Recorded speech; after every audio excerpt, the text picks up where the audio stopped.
Le dernier quart d'heure de Smart Bourse chaque soir, c'est le quart d'heure thématique. Le thème ce soir, c'est celui du marché des bornes de recharge pour véhicules électriques. Et j'allais dire, c'est l'épisode 2 de ce thème qu'on a commencé à développer avec Paul Defroment, que nous retrouvons ce soir en plateau. Bonsoir Paul. Bonsoir. Vous êtes analyste chez Bryan Garnier. Oui, c'est un thème qu'on a déjà abordé avec vous il y a une paire de mois à peine, pour avoir une photo un peu globale effectivement de ce que va être ce marché des bornes de recharge électriques. Je redonne le chiffre assez spectaculaire que vous nous aviez apporté à l'époque. On estime environ 100 millions de véhicules électriques en 2030 en Europe, 70 à 100 millions, j'ai repris les chiffres que vous citiez, et il faudra passer de 400 000 bornes aujourd'hui à 34 millions en 2030 et 65 millions en 2035. En tout cas, c'est les projections qu'on peut faire pour montrer un peu l'ampleur que doit prendre ce marché des bornes de recharge électriques. Une fois qu'on a dit ça, le focus du jour, Paul, c'est celui des bornes de recharge rapides.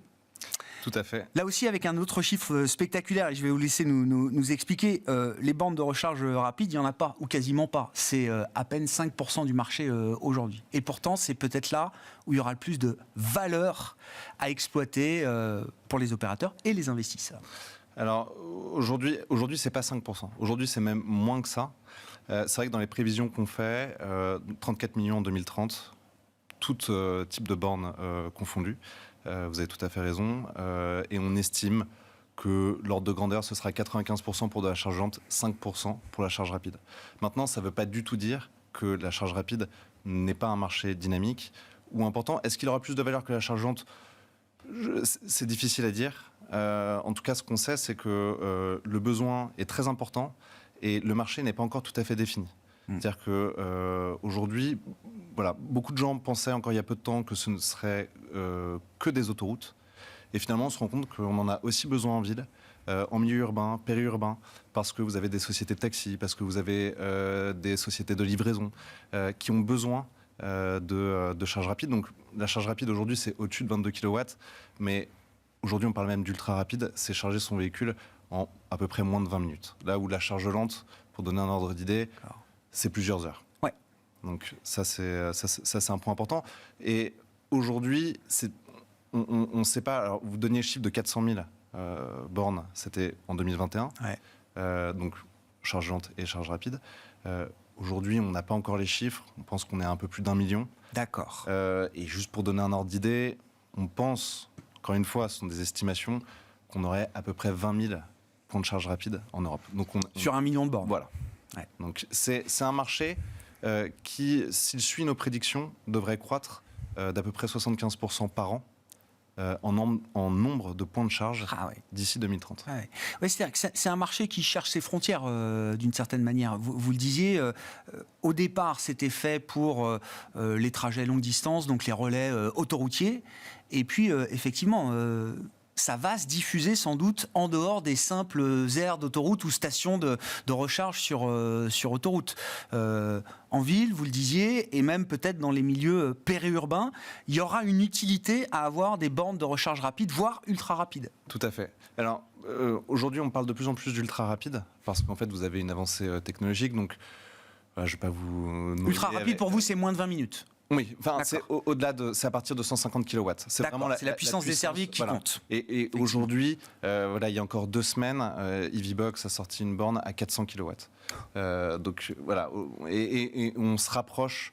Je pense qu'on verra, alors peut-être pas en 2023, mais en tout cas d'ici 2024, je pense, des bornes à 600 ou 800 kW. Donc on va vraiment vers de l'hyperpuissance. L'idée, c'est aussi d'aller vers la mobilité lourde. Mais en tout cas, ce qui est sûr, c'est que vous avez d'un côté un progrès technologique au niveau des batteries des véhicules et de l'autre, un progrès technologique au niveau des bornes. L'idée étant de charger le plus rapidement possible pour aller, être concurrent le plus direct dans l'usage des pompes à essence. Ouais. Et il y a un modèle économique pour ça ? Alors, aujourd'hui, il y a 2 modèles économiques. Les constructeurs d'un côté, comme pour la charge lente, et les opérateurs de l'autre. Le modèle économique aujourd'hui que tout le monde regarde, c'est celui des opérateurs, parce que c'est le plus récent, je dirais. Donc c'est vraiment, eux, leur mission, c'est vraiment de sécuriser des emplacements, et ensuite de s'occuper vraiment de l'installation, de tout l'investissement, et ils se rémunèrent ensuite à la charge, qui est une marge en fait sur les prix de l'électricité. Donc l'emplacement est clé, et la bataille aujourd'hui se joue sur les emplacements. Et ce qu'on ne sait pas, c'est est-ce que les autoroutes auront les taux d'utilisation plus importants que ce qu'on verra en milieu urbain. urbain Et c'est pas évident. Ou périurbain. Les opérateurs spécialisés là sur ces bornes de recharge ultra rapides, cette hyperpuissance, comme vous dites, comment ils tâtonnent entre guillemets? Alors, ils attaquent, je dirais, tout type d'emplacement. Alors après, vous avez des sociétés comme Fastned qui, elles, sont essentiellement sur les autoroutes. Ouais. D'autres comme Electra qui se développent, je dirais, d'abord en milieu urbain et périurbain. Il y a déjà des spécialistes, on va dire. Oui, mais encore une fois, c'est un marché qui n'est pas, c'est un marché qui est assez jeune et on ne peut pas encore tirer de conclusions. Electra est aussi présent sur les autoroutes et Fastned, notamment au UK, se développe aussi en milieu périurbain. Donc voilà, mais il y a des tendances et on ne sait pas qui l'emportera, ou est-ce que ce sera un marché équitablement réparti entre le milieu urbain, les autoroutes et le périurbain. Combien on paiera pour ça ? Combien on est prêt à payer pour ça et qu'est-ce qu'on a déjà comme retour de l'expérience utilisateur de ces bornes de recharge rapide, ultra rapide demain, hyper rapide peut-être après-demain ? Alors, les CAPEX pour les opérateurs sont très importants, puisque aujourd'hui, on est autour de à peu près 1 million de CAPEX pour une station qui compte 4 à 5 points de charge rapide. D'accord. Ce sont quand même des investissements qui sont lourds, parce que d'une part, vous avez la borne, qui peut, pour l'hyperpuissance, peut aujourd'hui être vendue plus de 70 000 €. Et ensuite, vous avez toute la partie de génie civil, de connexion au réseau. Il faut acheter un transformateur pour acheminer l'électricité nécessaire. Donc, ce sont des investissements qui sont relativement lourds.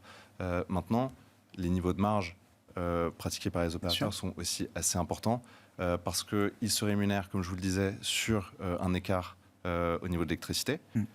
Mais ça reste, en fonction des pays, moins cher qu'un plein gasoil sur un moteur thermique. Sur un moteur thermique. Ça restera un avantage compétitif pour l'utilisateur de ces bornes sur un véhicule électrique par rapport à un véhicule thermique. Oui, parce que si on reprend les chiffres que vous avez cités tout à l'heure, entre 75 et 100 millions de véhicules électriques en 2030, après, moi c'est ma conviction, peut-être que je me trompe, mais c'est à peu près 25 à 30% du parc de la flotte européenne.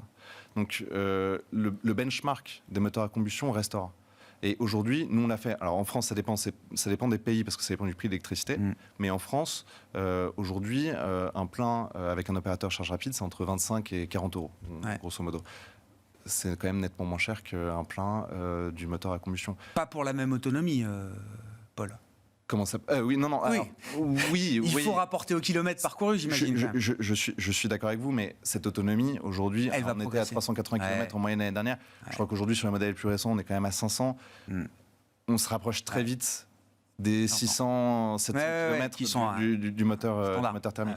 Donc, la sensibilité au prix pour des opérateurs, enfin pour des utilisateurs en fait, au prix de la charge rapide. Restera quand même, permettra aux opérateurs de charge rapide de continuer en fait à pratiquer, à générer ce type de marge, d'après moi, tant qu'on aura 25 à 30% de pénétration de voitures électriques dans la flotte européenne. Et effectivement, en termes d'expérience utilisateur, on va apprendre à patienter 20-30 minutes dans une station-service sur autoroute ou en ville pour recharger la batterie de son véhicule électrique. C'est pas un frein, ça paraît pas un frein insurmontable en tout cas, mais c'est quelque chose qui est déjà dans l'adoption, c'est déjà quelque chose qu'on perçoit dans l'adoption des utilisateurs de ces premières bornes. Alors, moi je suis encore plus pessimiste que vous aussi. Moi je considère que c'est un frein et je pense pas qu'on arrive à 20-30 minutes. Justement, tout est fait pour que en fait, on arrive à moins de 15 minutes, moins de 10 minutes. D'accord. D'une part... Donc il y a une bataille contre le temps quand même. Évidemment, évidemment. Du côté de la borne... Il faut qu'on ait le temps d'aller prendre un café et c'est tout, quoi. Voilà. Et du côté du véhicule électrique. Donc je pense pas, en tout cas pour la charge rapide, d'ici quelques années, je pense pas qu'on soit confronté à des temps aussi longs de 20 à 30 minutes. D'autant plus qu'on parle d'un plein à 100%, qui prendrait aujourd'hui moins de 20 minutes. Oui. Donc voilà, peut-être qu'il y aura plus de temps de pause, plus de temps, plus d'arrêt pour charger la batterie, mais on n'arrivera pas à 15-20 minutes ou 25 minutes, en tout cas sur les autoroutes. Je n'y crois pas. Quel type de marge on a en tête là pour ces opérateurs que vous avez cités sur ce marché des bornes de recharge rapides, ultra rapides? Alors aujourd'hui, en marge brute, on est entre 60 et 70%. Et si on regarde les objectifs de marge d'EBITDA, pour certains d'entre eux, on est au-delà de 40%. Ah oui. Donc c'est... Oui, il y a de la valeur, quoi. Il y a de la valeur. Et c'est un marché, oui, complètement différent des bornes de charge lente, qui sont le gros du marché, énorme, hein, à plus de 95% aujourd'hui, ou quasiment 100% aujourd'hui. Mais c'est des modèles complètement différents de ce point de vue-là. C'est un marché qui est très différent. Pour le constructeur de batterie, lui, ça change de borne de recharge, ça change rien. De construire une borne qui va desservir 15, 20 kilowattheures de puissance ou 600 demain, c'est à peu près le même principe ou, non. Vous avez quand même la barrière à l'entrée, je dirais, d'ordre technologique pour l'ultra puissance, haute puissance, est plus importante. Donc, c'est plus difficile de construire aujourd'hui des bornes ultra rapides que des bornes lentes. C'est un marché qui est moins commoditisé.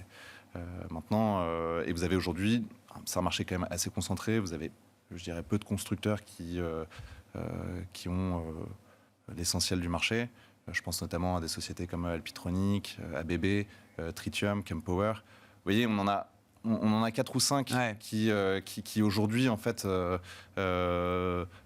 servent au déploiement de toutes ces bornes.